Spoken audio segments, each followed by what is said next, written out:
Trajan, born Marcus Ulpius Traianus in 53 AD, hailed from the sun-drenched province of Hispania Baetica, a region corresponding to modern-day Andalusia in Spain. His family, the Ulpii, were not of the ancient Roman patrician aristocracy, but were prominent and respected settlers of Italic origin. This provincial background made his eventual rise to the pinnacle of Roman power all the more remarkable. His father, also named Marcus Ulpius Traianus, was a distinguished senator and a successful general who had commanded legions with honor. The elder Trajan's career provided a clear path and a powerful example for his ambitious son to follow. Young Trajan's upbringing was steeped in military discipline and public service, the twin pillars of a Roman aristocrat's education. He quickly developed a reputation as a soldier's soldier, comfortable in the rugged environment of the frontier camps. His physical endurance was legendary. He could march for miles in full armor alongside his men. This shared experience forged an unbreakable bond of loyalty between Trajan and the legions he commanded. He served with distinction in various parts of the empire, from the Rhine frontier in Germania to the sun-scorched lands of Syria. His military acumen and his fair-minded leadership did not go unnoticed in Rome. In the year 96 AD, the aged and childless Emperor Nerva faced a crisis of legitimacy and the threat of a military coup.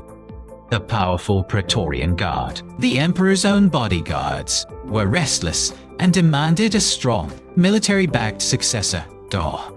Advised by his counselors, Nerva made the politically astute decision to adopt the popular and respected Trajan as his son and heir.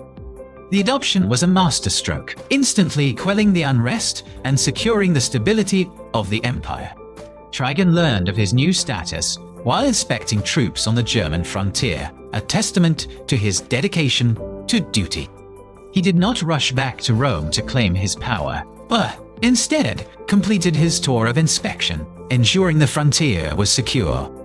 This deliberate and responsible act further enhanced his reputation for gravitas and self-control. When Nerva died in January 98 AD, Trajan's succession was seamless and universally acclaimed. He entered Rome on foot, mingling with the people and senators, a gesture of humility that won him immense popularity. Trajan's reign marked the beginning of what the historian Edward Gibbon would later call the era of the 5 good emperors. One of his first priorities was to restore a respectful and cooperative relationship with the Roman Senate. He swore an oath that he would never execute a senator without a fair trial, a promise that previous emperors had often broken. This act of goodwill fostered a period of political harmony and effective governance. Trajan was a tireless administrator, deeply involved in the day-to-day affairs of the empire. His correspondence with Pliny the Younger, a provincial governor, reveals a ruler who was meticulous, pragmatic, and humane. He initiated a vast program of public works that transformed the city of Rome and the provinces. His most famous project was the magnificent Forum of Trajan, the last and largest of the imperial forums. Designed by the brilliant architect Apollodorus of Damascus, it was a sprawling complex of marble and bronze. The centerpiece of the forum was the colossal Basilica Ulpia, a courthouse and commercial center of unprecedented scale. Adjacent to the basilica stood Trajan's Column, a triumphal monument that still stands in Rome today. Its spiraling narrative frieze depicts in vivid detail the story of his victorious campaigns in Dacia. The column also served as his final resting place. His ashes were interred in its base. Trajan also commissioned the construction of a massive new market complex, the Mercatus Traiani, or Trajan's Markets. This ancient shopping mall was built into the side of the Quirinal Hill and featured over 150 shops and offices. Beyond Rome, his infrastructure projects included new roads, bridges, aqueducts, and harbors throughout Italy and the provinces. The famous bridge over the Danube, also designed by Apollodorus, was a marvel of Roman engineering, the longest of its kind for 1,000 years. Trajan's social policies were equally forward-thinking and compassionate. He established the Alimenta, a groundbreaking public welfare program to support the poor children of Italy. This system provided food, money, and education, ensuring the well-being of the next generation of Roman citizens. The program was funded by the interest from loans given to landowners, a sustainable and ingenious financial model. However, Trajan's reign is perhaps most famous for its military conquests, which expanded the Roman Empire to its greatest territorial extent. His first major campaign was against the powerful kingdom of Dacia, located in modern-day Romania. The Dacians, under their charismatic king Decebalus, posed a significant threat to the Roman frontier along the Danube. Trajan launched two major wars, from 101 to 102 AD and from 105 to 106 AD, to subdue this formidable enemy. The campaigns were brutal and hard-fought, testing the limits of the Roman legions. The Roman army had to overcome harsh terrain, fierce resistance, and the strategic cunning of Decebalus. Ultimately, Roman discipline and engineering superiority prevailed. The Dacian capital, Samizagatusa Regia, was captured and destroyed. Decebalus, rather than face capture, chose to take his own life, a final act of defiance. The conquest of Dacia brought immense wealth to Rome, particularly from its rich gold mines. This influx of treasure funded many of Trajan's ambitious building projects and social programs. Dacia was annexed as a Roman province, and a process of intense Romanization began. The legacy of this conquest is still visible today. The Romanian language is a Romance language, directly descended from the Latin, spoken by the Roman settlers. Having secured the northern frontier, Trajan turned his attention to the east, towards Rome's traditional rival, the Parthian Empire. In 113 AD, he launched a massive invasion, citing Parthian interference in the Kingdom of Armenia, a Roman client state. The campaign was initially a stunning success. Armenia and Mesopotamia were quickly overrun and annexed as new Roman provinces.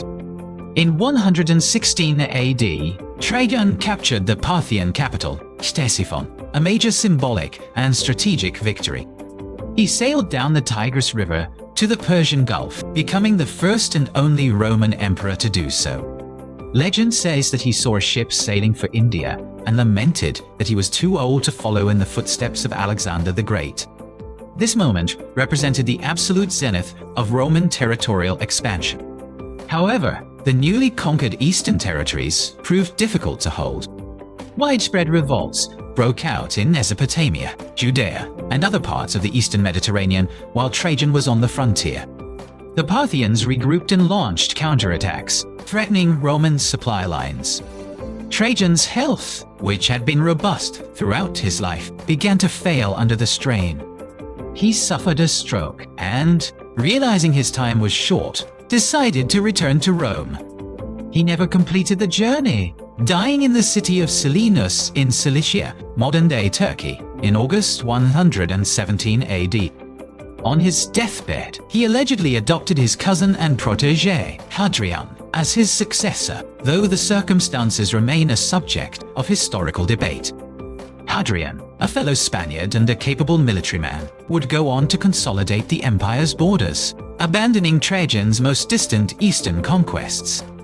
Trajan's legacy was immense and overwhelmingly positive. He was officially deified by the Senate, and his reputation as an ideal ruler grew over time. For centuries after his death, new emperors were acclaimed with the prayer, Felicia Augusto, Melior Traiano, be luckier than Augustus and better than Trajan. This phrase encapsulated the high esteem in which he was held, a benchmark for excellence in leadership. He was remembered not only for his military glory, but also for his justice, his generosity, and his dedication to the welfare of his people. His reign was a period of confidence, stability, and unprecedented prosperity for the Roman world. Trajan's personal life was marked by his close relationship with his wife, the Empress Plotina Dote. Plotina was a woman of great intelligence and virtue, and she was a key advisor to her husband. He also had a strong bond with his sister, Ulpia Marciana, and his niece, Matidia. Unlike many of his predecessors, Trajan's court was not plagued by deadly intrigues or family rivalries. He was known for his affable nature and his enjoyment of wine and hunting. These traits made him more relatable and human to his subjects, who saw him not as a distant god-king, but as a true pater patriae, or father of the country. His treatment of Christians was pragmatic rather than ideological. He advised Pliny the Younger not to seek them out for persecution.